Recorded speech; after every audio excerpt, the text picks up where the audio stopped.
again, everybody. An outstanding 3 hours coming up for you right now. Stay tuned. Sit back, open your ears and your minds. In 2 hours, we go live to Israel for an update with journalist Barry Chamish. Preparations underway for expected war over there, and we'll get the latest from Barry. First up, a visit with Dr. Richard L. Thompson, who is going to talk to us about the evidence for advanced scientific knowledge in the ancient texts of India. Next.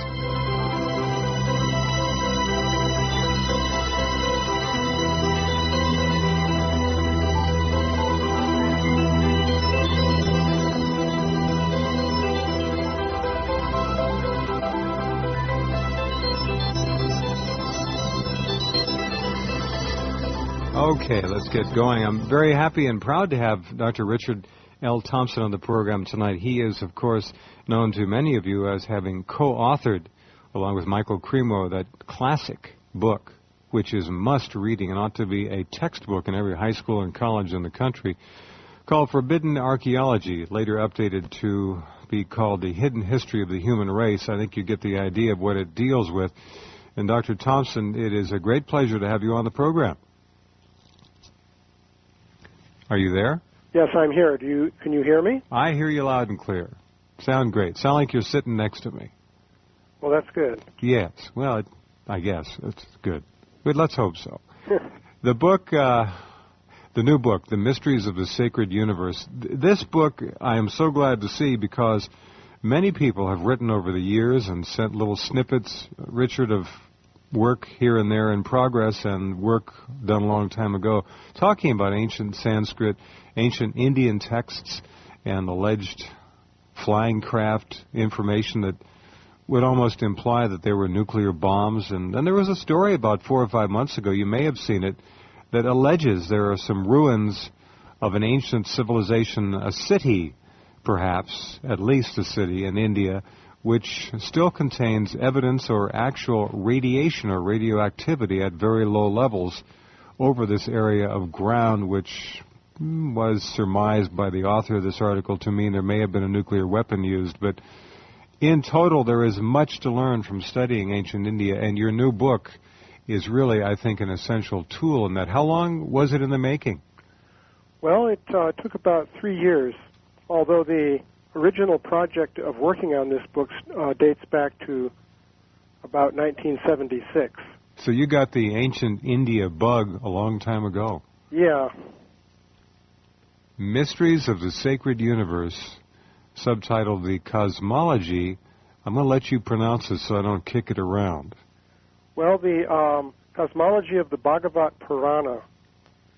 The Puranas are a group of ancient Sanskrit texts. Basically, they contain historical and also spiritual and philosophical knowledge, all integrated together. Uh-huh. So one of the most famous Puranas is called the Bhagavat Purana, but just for short, you could call it the Bhagavatam. All right. How big of a body of knowledge is the entire Purana and, well, the whole thing? Well, the whole thing runs for 18,000 verses. It's written in Sanskrit poetry. But not in oblique quatrains like Nostradamus, I hope. No, not like Nostradamus. He was deliberately trying to be obscure, of course. Right. But the Bhagavatam is quite explicit. In particular, it has a long section on cosmology, which is really the subject of the mysteries of the sacred universe. Right. And how far do we date the Bhagavata back? Well, that's a controversial topic. Basically, there are two ends of the spectrum. From the scholarly side, there's a whole list of dates given by various scholars. Some of them favor about 1000 A.D. That's about the most recent date. Uh-huh. And others would push it back to maybe 1200 B.C. That's a big spread. That's quite a spread. What it shows really is that it's very hard to date the text, although in my book I do have some information that has some bearing on that. Okay, 1200 B.C. Let's just take it from that. Any evidence that it might be even older than that? Well, there is. You see, these are the dates that have been arrived at by various scholars in modern times. But the traditional date for the Bhagavatam is about 3000 BC. Huh. All right. Now, the Indians, of course, didn't know BC from AD when they put this together. So trying to, I guess, pull a date out of thin air is the tough part. Well, what they have is something called the Kali era, just like our dates are in the Christian era. Uh-huh. That's Khali? Kali. Just Kali. Kali era. Okay. Yeah, this time period that we're in is called the Age of Kali. And the tradition is that it began about 5,000 years ago. So, of course, that means about 3000 BC. Uh-huh. In fact, there's a more exact date, which is astronomical, and that's that the era of the Age of Kali began on February the 18th, 3102 BC. So that's the traditional date. Okay, now who made that pronouncement? Some Indian scholars back 2,000 years ago, something, or? Well, this has to be anchorable somehow. The earliest reference to that I know of historically is by an Indian astronomer named Aryabhata. Now, he lived in around the 5th or 6th century. Right. And in fact, it's said that he had his 23rd birthday in what we call 499 AD. Mm-hmm. But he said that his 23rd birthday fell on the 3600th year of Kali. Ah. Exactly. All right. So that was a significant date for him. Yeah. All right. Good. Happy birthday. Yeah, actually, that's 60 times 60 is 3,600. I knew that. So, well, there's in the Indian calendar, there's a cycle of the planet Jupiter that goes for 60 years. So what he really said was 60 cycles of Jupiter. Got it. 18,000 verses. All in ancient Sanskrit? What is the text like? Well, it's all written in Sanskrit poetry. Easily translatable? No problem with nuance and connotations of words and phrases? Well, there are always problems like that. A good deal of it is not so easily translatable. And in fact, it is written in a way that's a little bit difficult for us to understand. In fact, it took me a number of years to understand what was really being said in the cosmological section, which I was dealing with. Basically, in the modern day and age, when we make a model or an explanation of something, the idea is that we give a complete description of what we're talking about, and that has only one meaning, namely the precise thing we want to say. Sure. But in many old texts, the idea was to convey a number of different meanings in one basic statement. So that's actually done in the Bhagavatam. Convenient for them, but a little tricky for us. Yeah, a little bit tricky. It was considered to be a way of condensing information. I understand the economy of it, but I guess they weren't writing for us here 5,000 years later, so yeah. we have to take what we can get. The very idea that a body of knowledge could survive, maybe up to 3,000 years before Christ, is interesting when you consider the writing implements and writing technologies back then would have seemingly been clay tablets, stone whatevers. What is the actual mode of information? What are we looking at here? What was passed down until we got to the age of paper and ink? Well, the tradition is that people used to memorize these texts. Oh. And that's one advantage of having it written in poetry. It makes it easier to memorize. Yeah, easier to sit around the campfire and do these things. More fun. Yeah, so that's the traditional idea, that there were people whose duty actually would be to memorize the different texts. And in fact, people divided up the different texts, and one person would focus on remembering a particular one. Wow. And another one a different one, and so forth. Think of all the generations. And they had to be checked out to make sure you got it. Now, do you have that sentence right, Fred? Okay, all right. Well, you're all right then. You'll carry that and pass it on to your kids. 18,000 verses. And when was it finally actually collated and put into one single source, one database, as it were, one printed format? I guess, 100, 150 years ago? 200 years ago? Well, printing, I think the earliest printed version we have actually goes back to about the 13th century. Okay. Not papyrus, though, something else. No, it was written on palm leaves. That's the traditional way of writing. All right, but modern contemporary printings of this would have gone back just, I guess, a couple hundred years ago. Yeah, I believe so. All right. Well, Not we've much traced more than the 19th century, I think. Sure, I understand. All right, so we traced this pretty well. Now, what I want to do is kind of divide this up into areas, and you're the guy who will lead us through that. So the Bhagavata, did I say it right? Yeah, Bhagavat. You left the last A off. Yeah, it's easier. Oh, that's called academic license, friends. But it's Bhagavata, Bhagavata, Bhagavata, or a Bhagavat. I'll vote with you. We'll go with Bhagavat. That is. Yeah, it's often dropped. Okay. For convenience. And the Purana, of course, is Purana. So we're talking about 18,000 verses here, literally the history of an entire people going back through multiple, we don't want to call it civilizations, but certainly there had to be waves and dynasties and all the rest of it. This is, I guess, a huge, enormous story, Richard, in its scope, isn't it? Yes, it is. All right, well, we'll be right back and continue with Dr. Richard L. Thompson. This is a remarkable book he has produced. It is called Mysteries of the Sacred Universe. He, of course, co-author with Michael Cremo of that classic work that we have spent many programs on in the past. We'll be right back in just a couple minutes.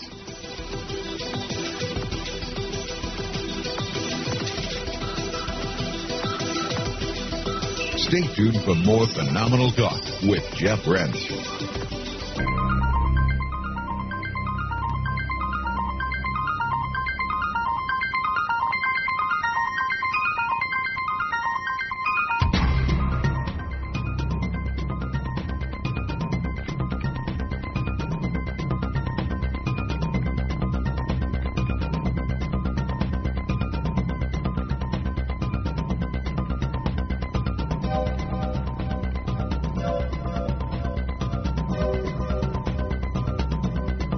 Welcome back. Talking with Dr. Richard L. Thompson, author of Mysteries of the Sacred Universe, the Cosmology of the Bhagavat Purana. All right, let's go back and look at this now and take it in pieces. Let me ask one question first, though. This may not be germane to much of the work you did, but was astrology in any way, shape, or form, it is often called the oldest science of all, was astrology a key role? Did it play a key role? Was it a key factor in ancient Indian culture? And if so, when did it pronounce itself? Well, astrology is mentioned in the ancient texts, and it's also mentioned in the Bhagavatam, but there's not much explicit detail about it, nor is it clear that the type of astrology that's being referred to is really the same as what we call astrology today. Of course, there's a difference between Indian and Western astrology anyway, but it could well be that an earlier form of astrology is being mentioned in the Bhagavatam. Okay, you mentioned Jupiter. There is clear indication there that awareness of the heavenly bodies, as we know our neighboring planets, was something that was germane to their culture. What else besides Jupiter was known? Well, the 5 traditional planets, Mercury, Venus, Mars, Jupiter, and Saturn, are very prominently mentioned. All right, now 5,000 years ago, how in the world would they know about Mercury? Can anyone answer that? Is that an intriguing question? A little bit. Mercury can be seen with the naked eye. Not mine, Richard, not mine. Not mine either, to tell you the truth. But it can be. All right. And it was known in ancient times. Mm-hmm. So I know that. Okay, all right. Now, so astrology was, an awareness of 5 of the planets was there, but not astrology in terms of so-called Western civilization. Not that you've seen. Well, I haven't seen the typical horoscopic astrology. There is mention of the 12 signs of the zodiac, which of course figure in astrology as we know it today. Right. And that's one aspect of the Bhagavatam which I think may have been introduced fairly recently into the text. The reason being that the names of the 12 signs, first of all, are related to the Greek names of the signs of the zodiac. They are Sanskrit words, but they have the same meaning as the corresponding Greek words. Give me an example. In other words, were suggestive of the Greeks perhaps having gleaned something from the Indian culture? Well, it's generally accepted that it went the other way in this case. Okay. This is a controversial point in scholarly circles. Some people try to argue that things came from the west to the east, and others say, well, it went from the east to the west. I suspect that it's actually a mixture of both. But, for example, with the signs of the zodiac, you take the sign Leo. In Sanskrit, that's called Simha. But Simha is lion. Or another one, Scorpio. Simha. Yeah. How interesting. It found its way into our culture with the word Simba. Yeah, in Africa, oddly enough, they use a similar word. Simba, and kind of similar to Simha. Huh. Sure, very well. It doesn't get much more similar. There's one letter missing. Right. Yeah, I should have been a scholar. All right. Yes, so the names of the signs of the zodiac in Sanskrit correspond to the names of the signs of the zodiac in Greek. Huh. All right, you can pull direct linkage then. Yeah. For example, Scorpio is Vrishchika. Mm-hmm. Vrishchika means a scorpion, and so forth. Mm-hmm. So then another factor, though, is that the Bhagavatam itself says that the signs of the zodiac are named after certain other names that are actually listed in the Bhagavatam, but those are not those same names. It's a whole different set of names. But same number of symbols? Yeah, 12 of them. So that's what I was trying to get at. We've got that 12 working for us all the way back. Yeah, well, of course, the 12 is rather natural because there are 12 months in the year. Well, 5,000 years ago they had that figured out. Oh, yeah. Well, one point that I make in the book is a very interesting thing. All over the world, if you go back to the early period, you'll find that they said the length of the day was 360 years. The length of the year was 360 days. Right. Right. So, and of course we know it's 365 and a quarter. Mm-hmm. But, and you might say, well, couldn't the people count?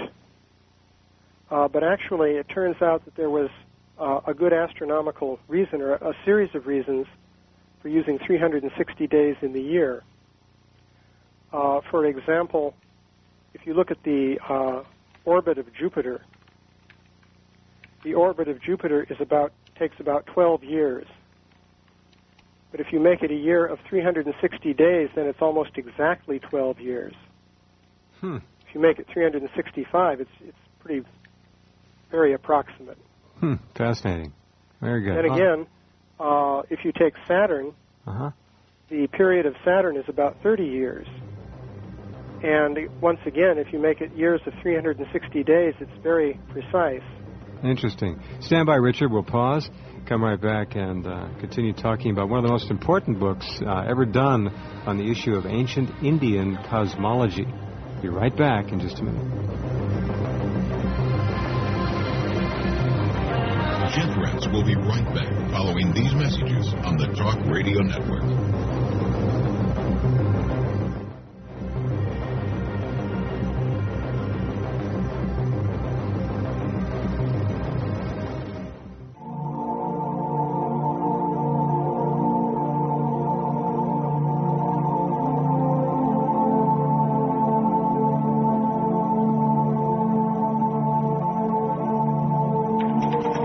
You're listening to the most unusual program on radio. Now, here's Jeff.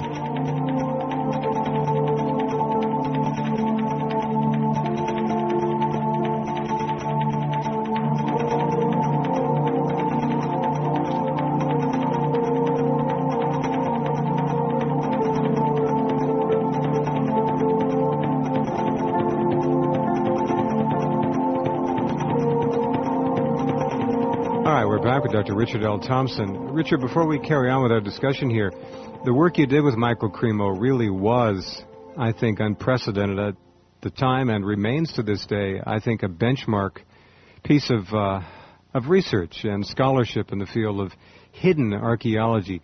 In a way, we are continually being denied and deprived of knowledge of not only our ancient past on this planet, but visitation of this planet, both in those ancient days and today, as an example. And I want to commend you for your work over the years, and I hope you have many more books coming. Well, thank you, and yeah, I hope so.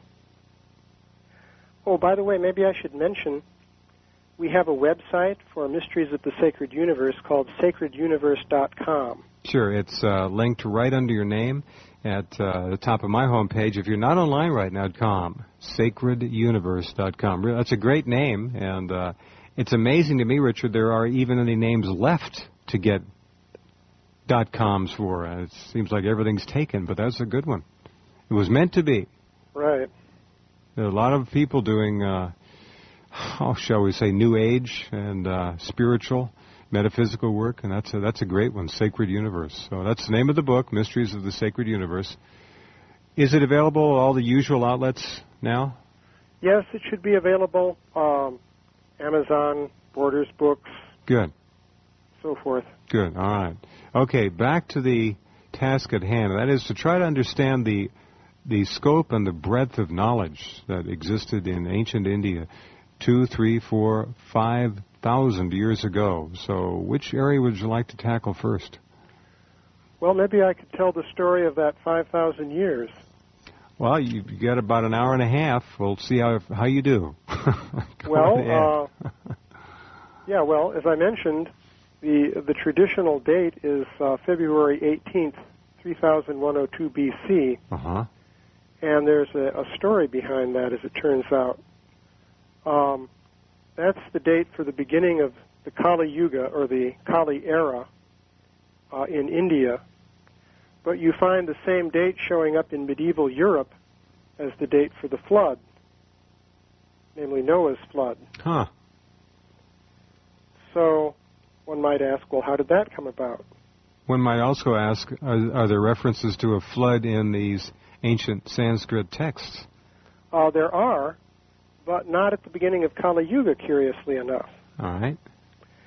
So it's a little bit of a mystery, but it turns out you can trace things back from medieval Europe through Spain, which was occupied by the Moors, across the Africa through the different Islamic countries, all the way to Persia. Huh. And there were texts written in Persia dating back to maybe the beginning centuries of the Christian era, which talk about a flood on February 18th, 3102 BC. So the other factor in India, you find texts saying that all of the planets lined up on this date. And the idea, this is actually a case where astrology of a form comes into the picture. Mm-hmm. Because the idea is that when all the planets lined up, then there would be this flood, which would wipe everything out. Mm-hmm.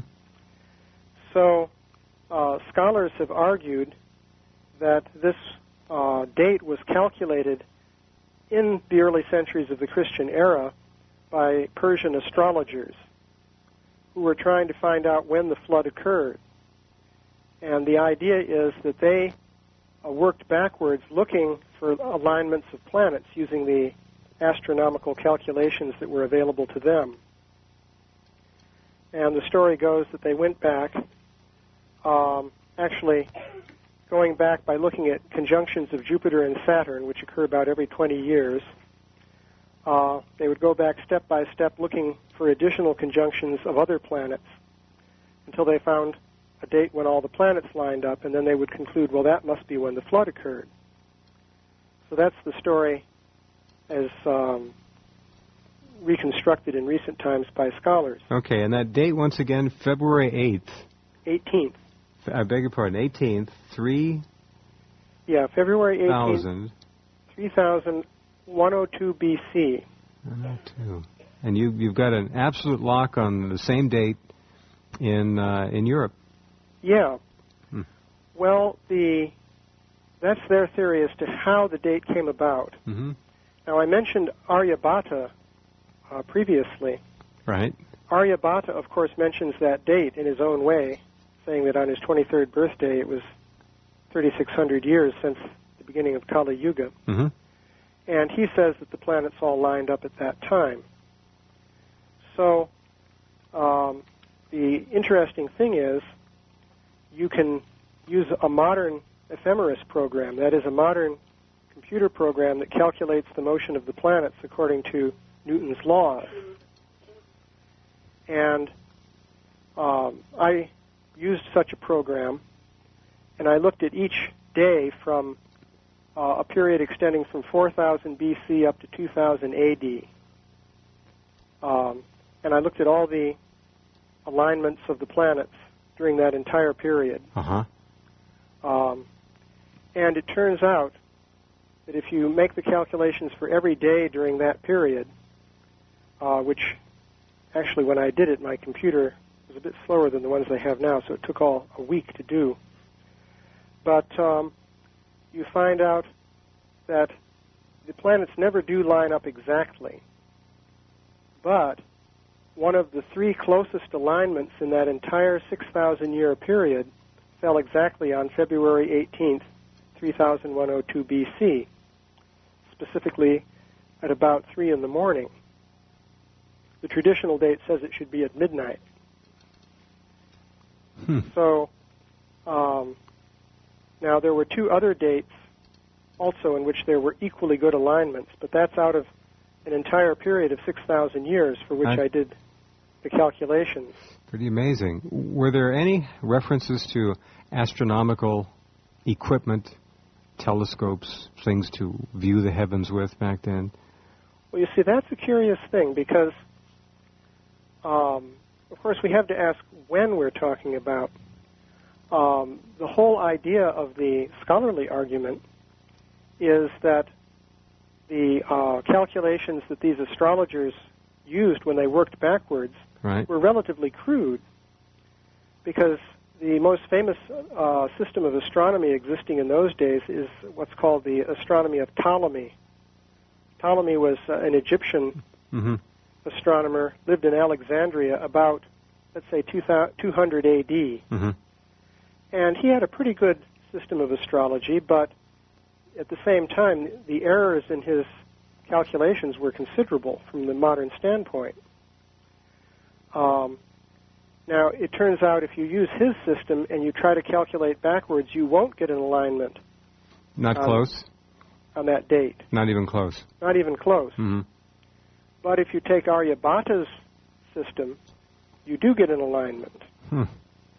But it turns out that the alignment is exact, which isn't the actual fact.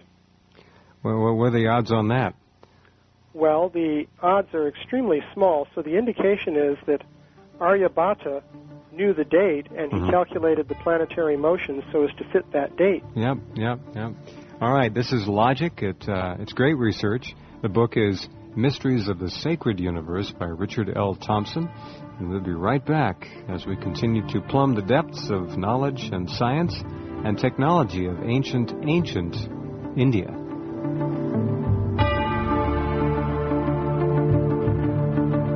Jeff Rense will be right back following these messages on the Talk Radio Network.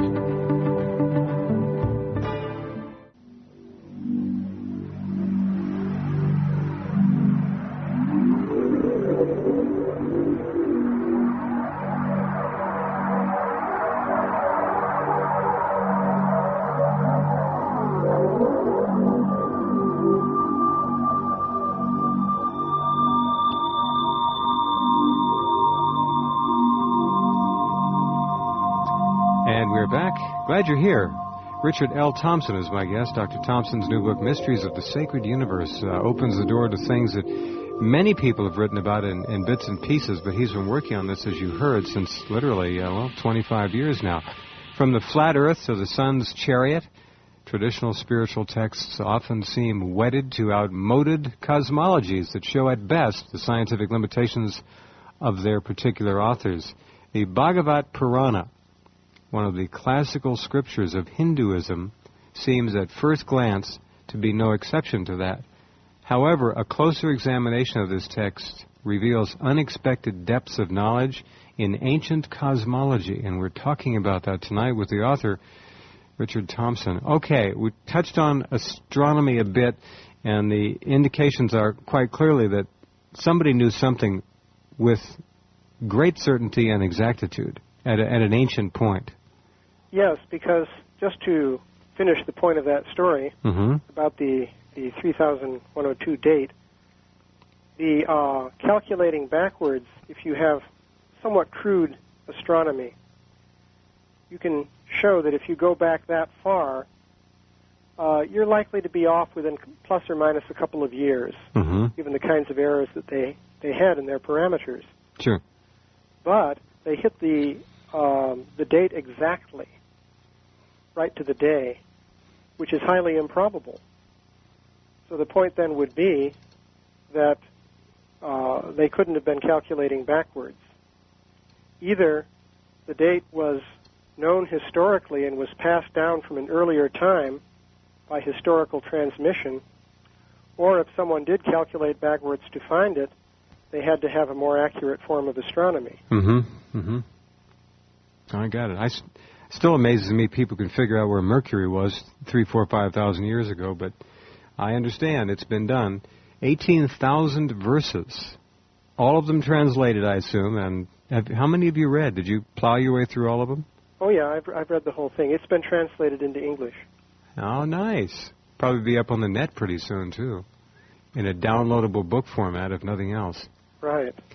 Okay, just for fun, before we tackle the next area, or get some more on the astronomy, rather, how easy are these to read in the translated version? And are they 4 lines, 5 lines, 6 lines, 10 lines? How big is each verse? Just so our listeners get a mind's eye view. Well, each verse has basically 4 lines. Okay. Can you read one to me? You have one laying around there anywhere? Well, I could try. Just pick a verse, any verse. Just read one to us to give us an idea of the English translation of one of these verses. Okay. You don't have to do it in great poetic drama. Just kind of lay it out there. Okay, here's one. Just pick totally at random. All right. Ya idam shrunyate kale. No, you got to do it in English. Oh. That was a great. The real effect of the Sanskrit. That was a great effort, though. But if you want to read it in Sanskrit, let's do both. All right, go ahead. Okay, well, I'll try it. You're doing fine. Ya idam shrunayat kale yo daraya tichadrita tam namashyanti bhutani muchite sarvato bayat. So good. I like the accent on the last word. That was especially effective. We're just having a little fun here. That's good. You read it very well, and let's have an approximation of the English translation. Well, okay, this says, My dear Maharaj Parikshit, one who employs this armor or hears about it with faith and veneration when afraid because of any condition in the material world is immediately freed from all dangers and is worshipped by all living entities. Oh. It's part of a story of a kind of mystical armor. Yeah, it sounds like almost white light. Surround yourself with white light or something. Yeah, it's a protective shield. A mystical armor. I like that. We've certainly heard about white light protection. That's been advanced by many people as a very viable form of vibrational energy, at least to conjure up in the mind. And why not? So they were talking about similar things long, long ago. Anything else from the astronomy portion of the work that you want to talk about? I want to get into the technology and what may or may not have been possible. We hear about flying machines and all the rest of it. But what about astronomy? Anything else? Comets, heavenly events, and so forth? Well, one of the most striking things is that the Bhagavatam apparently has a map of the solar system. And this refers back to the point concerning the flat Earth. Of course, we're taught that in the old days, people thought the Earth was flat before they had the scientific knowledge that the Earth is really a globe. Right. But may I ask a question just for fun? Yeah. If the Indians thought, and others thought the Earth was flat, what did they think the planets out there were? Do they think that those were all spheres and we were the only flat thing out there because we were the center of the universe? Is that the idea? Well, what we find is actually that in ancient times, if you go back far enough, when people referred to the Earth, they weren't referring to this globe that we're standing on. They were referring actually to the plane of the solar system. And the solar system, in fact, is flat. Pretty smart. Okay. All right.